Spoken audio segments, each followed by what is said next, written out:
చదవమా 8వ అధ్యాయం చదవమా 5వ వచనం. శరీరానుసారులు శరీర విషయముల మీద, అంటే అర్థం ఏంటంటే శరీరానుసారులు ఎప్పుడు కూడా ఏమి తింటాను, ఏమి తాగుతాను, ఏది కట్టుకుంటాను, రేపు నా పిల్లల భవిష్యత్ ఏంటి, నా భవిష్యత్ ఏంటి అని ఆలోచించేదే శరీరానుసార ప్రకారమైన విశ్వాసులు. తర్వాత చెప్తున్నారు చూడండి, చదవండి, అలాగే కంటిన్యూ చేయండి. ఆత్మానుసారులు ఆత్మ విషయములపైన మనసుంచుతారు.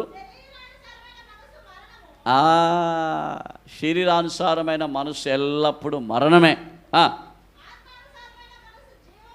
ఆత్మానుసారమైన మనసే జీవం. అంటే ఆత్మానుసారంగా మనం ఉన్నప్పుడే బ్రతుకుతాం, ఆత్మీయంగా మనం ఉన్నప్పుడే బ్రతుకుతాం. శరీరానుసారముగా ఉంటే అది మరణం. ఎందుకంటే శరీరానుసారమైన మనసు పాపము. హల్లెలూయా. శరీరానుసారమైన మనసు పాపము. ఏం తిందాం, ఏమి తాగుదాం, శరీరాశ, నేత్రాశ, గర్వము, ఇదంతా కూడా శరీరములో ఉంటాయి. హల్లెలూయా. కిందికి ఇంకా చదవండి, అలాగే చదవండి. ఆత్మానుసారమైన మనసే జీవమును సమాధానమునై ఉన్నది. తర్వాత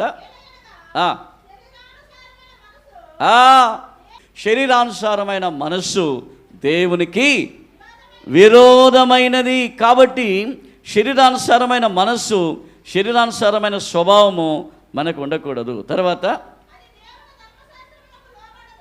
ధర్మశాస్త్రమునకు ఆజ్ఞలకు లోబడదు. ఎంత మాత్రము ఆజ్ఞలకు శరీరానుసారమైన మనసు లోబడదు. శరీర స్వభావం కలవారు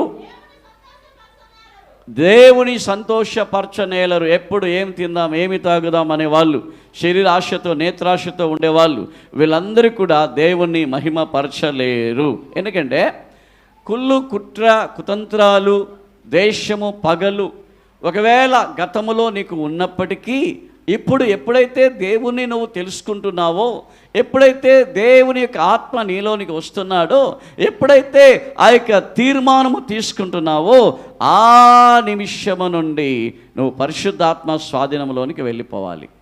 శరీరానుసారమైన మనసు చచ్చిపోవాలి. శరీరానుసారమైన మనసు చచ్చిపోవాలి. హల్లెలూయా చెప్పండి.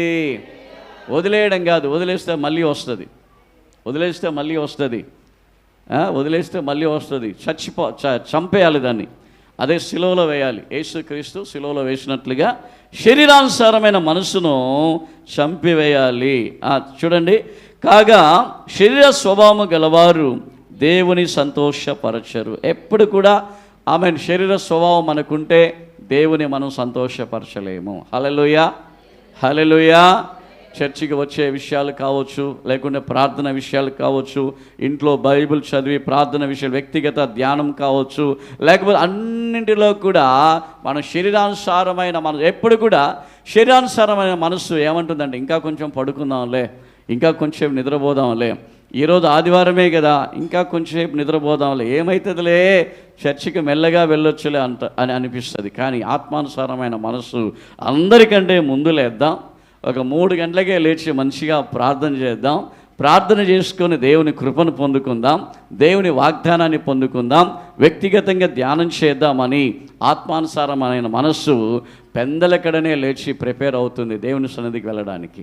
పరిశుద్ధాత్మ అభిషేకాన్ని పొందుకోండి, పరిశుద్ధాత్మ శక్తిని పొందుకోండి. మన ఆత్మలో దేవుని యొక్క ఆత్మ ఉండాలి అని చెప్పడం ఏంటిదంటే, ఆమె ఈ శరీరానుసారమైన స్వభావం చచ్చిపోవాలంటే మన ఆత్మ కాదు, మన ఆత్మలో దేవుని ఆత్మ వచ్చి ఉండాలి. హల్లెలూయా.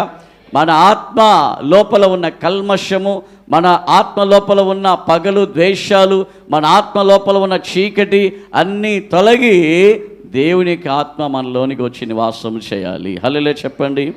హల్లెలూయా.